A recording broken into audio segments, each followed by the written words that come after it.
Thank you so much to everybody for taking time out of your evening to join us. My name is Taryn Tessneer, and I am the school social worker in the counseling role at LP Brown. And I will let Gayle introduce herself. Okay, and I'm Gayle Luce, and I am in the counselor role at Hanson Elementary. I also have a license in mental health therapy.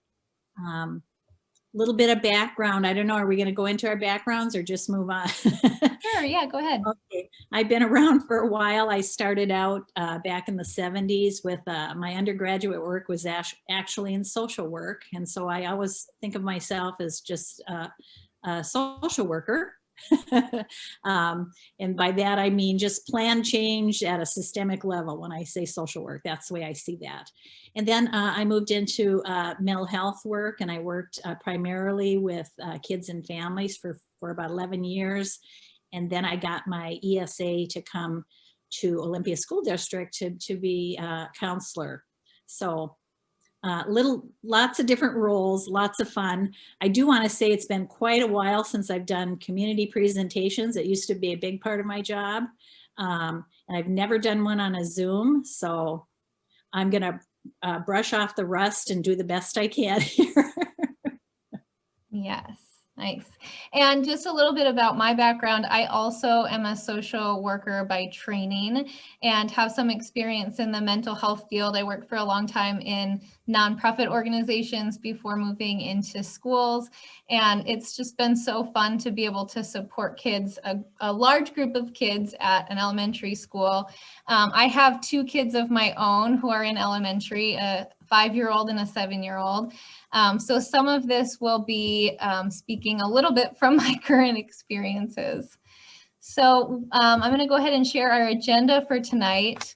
The presentation really is going to start off with just some foundational information. What's typical development in terms of social emotional milestones. And then we're going to look at what impacts behavior. So why do we do what we do? Why do our kids do what they do? What are some of the needs and longings that are behind that behavior? And how do we try to get in touch with that to try to come up with creative ways to meet everybody's needs? And then the last part of our presentation are some really practical suggestions and ideas and strategies that can help you create a balance of power in your relationship with your kid. So with that, I'm going to turn it over to Gayle, who will walk us through these milestones. And I am definitely, we have 2 pages of milestones, and they're just these social emotional milestones. I mean, there's a lot more when it comes to development. I'm not going to go through them with a fine-tooth comb, but it's important to look at these as guidelines, guideposts. And I also like to look at them as opportunities. So when you look at, if we could go to like the second slide, where we're more in the school, if you look at, for example, age 5, when they really become eager to please, that's an invitation as a parent to start involving your kids in some chores at home and little things that they can do around the house that they would love to do. Now that's not the same thing you would do with a 15-year-old, right? A 15-year-old wants to be more independent and isn't necessarily going to want to be working with the household on things. So you would come up with different strategies for them. But it's just a guideline, and it's not fast and hard. If you don't panic if you're looking at one of these ages and you say, oh my gosh, my child isn't there yet, or my child did that 2 years ago. That's perfectly typical. The only time you would probably get concerned is if you saw multiple delays in multiple areas. Then you might want to just take a note of those and talk to a pediatrician or somebody to see if there's something that could be going on. So, but just think of them as guideposts and opportunities. That's the way I like to look at that. Okay. And then we really we talk about drilling down what is behavior. Really, in its simplest form, behavior is just feedback. We're trying to tell people things. So why do I do what I do? Why does my child do what they do? Some possible answers are that we're attempting to solve a problem or meet a need. That's in its simplest form, okay? So you could be trying to obtain something that you really desire, or you could be trying to escape something that's really undesirable, or it could be both things.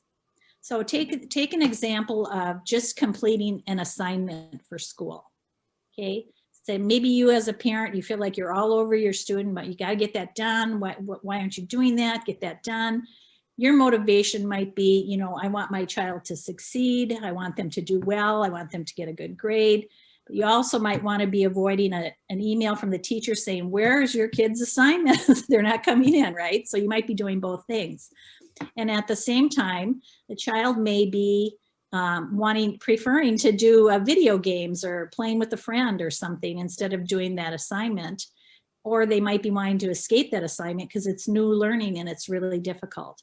So behaviors, it's complicated, but it's simple. It's feedback, but to kind of figure out what's going on might take a little teasing out to figure out what it is. And it could be a combo of things.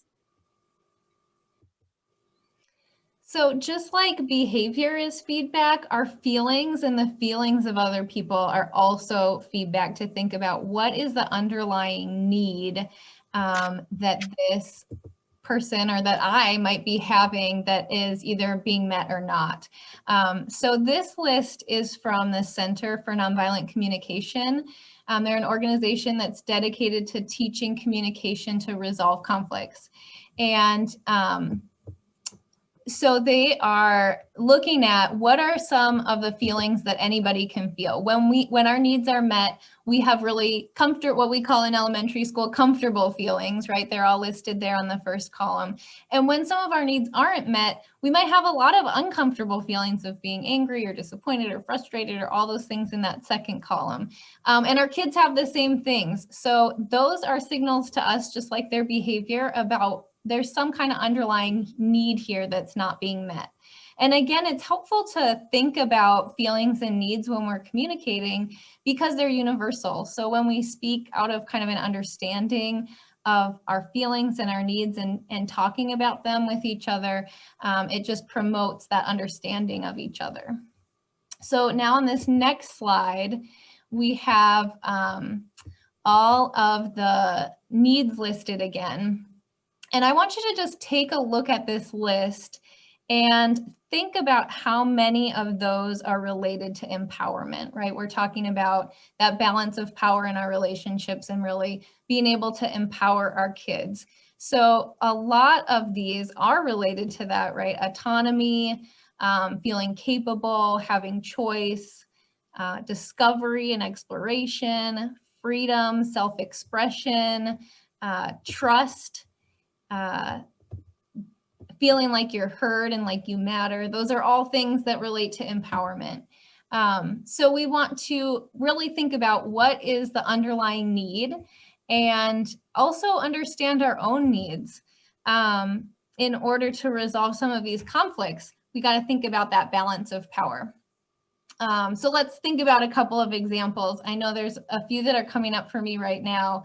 I'm working at home and my kids are there some of the time. And so they have a need, right, for fun and for playfulness, which are on this list. But I also have a need for consideration and respect. And sometimes those things get complicated, right? So it's important to think about there's not one need or one person's need that's more important than another. None of the feelings or needs are bad or wrong. It's about finding positive ways to make sure that everybody's needs are met. So finding fun and playfulness within the limit of being considerate and being respectful to others, right? Another example of this might be that autonomy piece of kids want to, go discover and, have some independence, but also there's a need for their safety, right? And feeling like your family's safe. So finding ways to promote that autonomy and that exploration, but also within this limit of safety. Which brings us to the next slide. And this is about navigating those waters. So the the first thing that I want to point out is there's a number of different kinds of parenting, and the American Psychological Association has some information about authoritative parenting, which is a really successful strategy. Oftentimes we see that kids who are raised with authoritative parenting tend to be, you know, cheerful, self-reliant, self-controlled, really well adapted. And this parenting style is nurturing and it's responsive and it's supportive, but it also sets really firm limits. And it's really a way of helping children behave by explaining the rules and discussing them and reasoning, listening to your child's viewpoint, even if you don't always accept it. And really being able to provide some structure, but also some flexibility. So the picture that is included on this slide, I think kind of describes this type of a parenting style. A picture is actually from The Whole Brain Child by Dr. Tina Payne Bryson and Dr. Daniel Siegel. It's about parenting strategies that use information from neurobiology. So it's kind of has a mental health perspective. And the idea is that we're all trying to stay afloat in these waters. And the goal is to keep our boats floating down the stream, right? And our kids' boats afloat. So we don't want to get too much to one shore or the other. If we get too much up to the shore of rigidity, then we might have overly strict expectations, kind of think about perfectionism. But if we get to the other side, the other bank where it's chaos, right? We don't have a lot of structure. We have not a lot of limits. And it can feel chaotic, right? We can kind of flounder or feel out of control when we don't have any kind of structure. And our kids feel those same ways. And so we're trying to keep our boats afloat in the midst of this. So it's important to provide both structure and flexibility. And just a side note, as we're managing a lot in these times as parents, it's important that, you know, if we feel like we're getting too rigid and having really high expectations or unreasonable expectations of ourselves, remember to give yourself some grace, right? Just to keep your own boat afloat while you're parenting through all of this.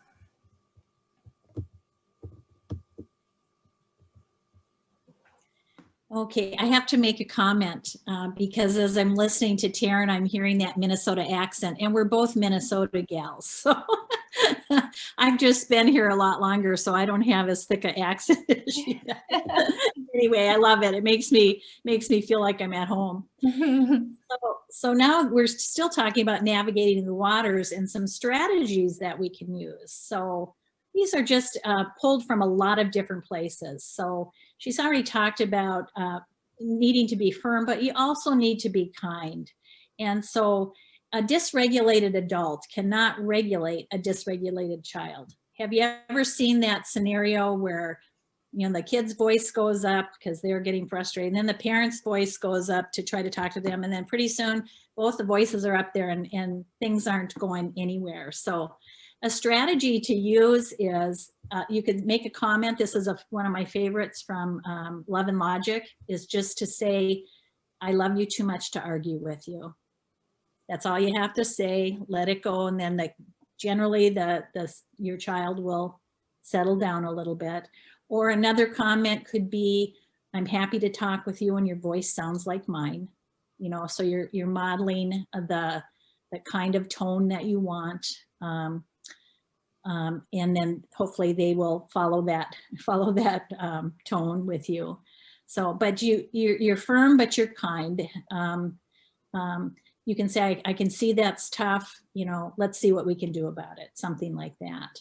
If we were talking about that assignment, for example, yeah, would you, you know, I can see that's tough for you. So let's see what we can do about it. And then number 2 is offer a couple choices, but then walk away. I think a mistake that parents often make is they might start offering choices and then they go on and on and on. And the kid just gets overwhelmed, and you've seen that wah thing from Charlie Brown, where that's all the kids hear after a while if there's too many words. So less is more when it comes to that. we're trained in a rule of 5, where you try to use 5 words with 5 letters or less. So let's take that example again of working on the assignment. You could say, take a break, or do one more, or something like that. Just say a couple of things, or you're offering a couple of choices, but you're not just lecturing why they should do one more, why they should take a break. You're too upset, you know, just keep it simple, walk away. You might have to come back a time or two, but that's okay. Just the idea is you want to be kind, but firm. And then this is a really tough one, but try to avoid the word no. No is a very intense word. Most of us don't like to hear it. When we ask a question or have a need, we don't want to hear no. It's like the words always or never. They're very strong words that they impart a lot of feeling. So really, if you can avoid the word no, that's great. But if you do have to say no, then a good rule of thumb is to offer at least 3 yeses. But even in offering 3 yeses, you could probably still avoid the word no. So if you have a child who says, you know, I want to go out, it's dark out, but I want to go outside, and you really don't want them to go outside, rather than say, no, you can't go outside, you could say, I got an idea. How about we get out a board game and play a little bit of whatever. We play chess, or how about we sit and talk for a while. I hadn't had a chance to talk to you today. Or how about you see, you get the point. By the time you offer several other things, the no isn't even an issue anymore. And I'm not saying it's going to be perfect every single time, but if that becomes, you know, a common practice, the kids will be happier, you'll be happier, and you don't get into that power struggle over the word no. Then the other thing, number 4, is go with the child's energy. This is hard. Let them own their problem. I mean, we were raised, some of us, where we owned our own problems, and some of us were raised where we just don't let the kids feel anything that's uncomfortable or, you know, or unnatural. But it's really good for them to own their problem and give them an opportunity to try to fix it for themselves. So rather than you offering choices, for example, see, what do you think you could do about this? Do you have some ideas about how this could work better for you? And that can be very helpful as well. The 5th idea or strategy would be to have a place and a time for a reset. We all need it. I can't tell you how many times during COVID, especially, that I've really needed to do that. I mean, the work is different. This presentation, for example, something new and different. You know, we're trying a lot of different things to be supportive for our kids and our families. And but I have to step back and create a time for myself. I don't have young kids anymore. My kids are in their 30s, and I'm a grandmother. But when they were young, for sure, they had times to just relax and a place to do that. Classrooms, most of our elementary classrooms have calming corners or places where kids, if they need a little bit of a 5-minute break, they can do that. And that's really, really a good thing to have in your household and for teachers to have in their classrooms. And then this is another one I'm stealing from Love and Logic. I'm a real fan of Jim Fay and Love and Logic, but this works really well for me in school with kids. Is I remind them that they can solve the problem any way they want to, as long as it's not making a problem for somebody else. And that's that shared, again, that shared power. You've got some choice here about what you want to do. And sometimes they'll say, well, I'd like to do this. And I'd have to say, well, gee, that might make a problem for the teacher. Or, well, I'd like to do this. Well, that might make a problem for the other kids. I don't know. Can you think of something else? But giving them that opportunity to, first of all, own it. It's, you know, whatever it is that's going on for them, and let them try to come up with some kind of a solution that isn't making a problem for anybody else. Yeah, and a lot of these strategies that Gayle just covered really relate to some of the meeting the needs, right? So allowing kids to create their own solutions and even to make their own mistakes just conveys that capability, trust, the respect that they're looking for. When we're giving them voice and we're giving them choices and considering their input, again, that need to be heard, to matter, to be seen. And, you know, setting limits and being firm provides that safety and protection that they need. And then having fun together. I think, Gayle, that's a really good point about like place and time and a reset. And I think too, just like a change of scenery sometimes can help, getting out of whatever the power struggle was over and doing something else for a minute, especially if it's some way to connect with each other. And then it can be a nice reset to try to think through what a solution could be that would. Yeah. And if it focuses on a strength that the child has, that's even more bonus points there. So take a break from this. Why don't we let's go work on the car, or let's go bake some cookies, or something that the child really loves to do, to just get that reset, and then you can come back to whatever it was that was going on. Mm-hmm. Stepping outside. That's important. Yeah, to come back. That's the other thing. I didn't really put it on there, but it's okay to say, you know, I'm not exactly sure what to do right now about this, but we will talk about it eventually. I know when my kids were little, there were a time or two where I would have to say, I have some really strong feelings about this, and I do want to talk to you guys about it, but I want what I have to say to you to be helpful and not hurtful or harmful. So I'm not going to talk right now, because you know, it's okay to let your kids know that you've got strong, big feelings too. So, but not to let it go, to let them get off the hook. I mean, that's that one thing about being a dysregulated adult. Kids love that, because once you're out of control, it's not their problem anymore. Look, I got, you know, now I'm off the hook. You know, I'm the one that maybe had made the mistake or had the problem, but now I've got a really upset an adult, and now it's their problem, not mine. So they're tricky that way.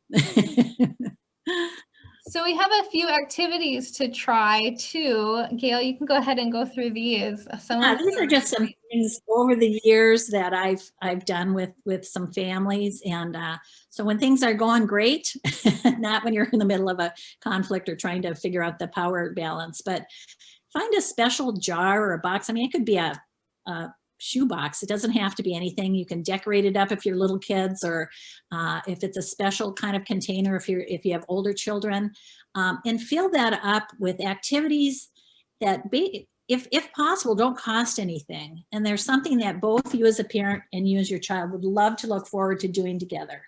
So some examples would be, you'd fold up on a piece of paper taking a 10-minute walk in the neighborhood, or if you're a little kid playing I Spy with My Little Eye, or do some popcorn reading, take turns reading from a favorite book. And you can use that jar. I mean, you can add to it. It's fun adding to it, but pick something from that jar as a recognition or a reward or an incentive for a desired behavior. And what's fun about that is, you know what you put in it, but you don't know what you're going to pick. So it's always still kind of a surprise. So that's kind of a fun little thing to have in store for your kids. And then making I am in charge. I'm really big on giving kids need power, and they're going to try to get it one way or the other. But if you give it to them legitimately, so select a few things during the week that they have complete charge over. For example, every single Wednesday, they get to pick what the family's going to have for dinner. That's their night to pick dinner. And there's no ifs, ands, or buts about it. The sibling isn't going to do it. The dad's not going to do it. The mom. This child gets to do it. Or popping popcorn on Sunday night after dinner before bedtime. It's a given. They get to do that. That's their fun thing to do. I'm pulling these out of the air. You would pull things out that you know your child loves, but built-in power is what I call it, because all kids need it. So I know, again, when my kids were little, there's that vying to be first, and and all that. And so we had a rule that for a while, that the youngest was always going to be first for a while, because the youngest had the hardest time not being first. That lasted probably about a week, and then she said, it's really okay, Chanda can be first, just because she had that power, and now she was ready to share that power with her sister. So that was great. And this is an assignment I used to give some of the, when I did parenting classes. I'd tell families, well, you're in a store, you're out in public together. Just look around and take note of what's going on between parents and their kids.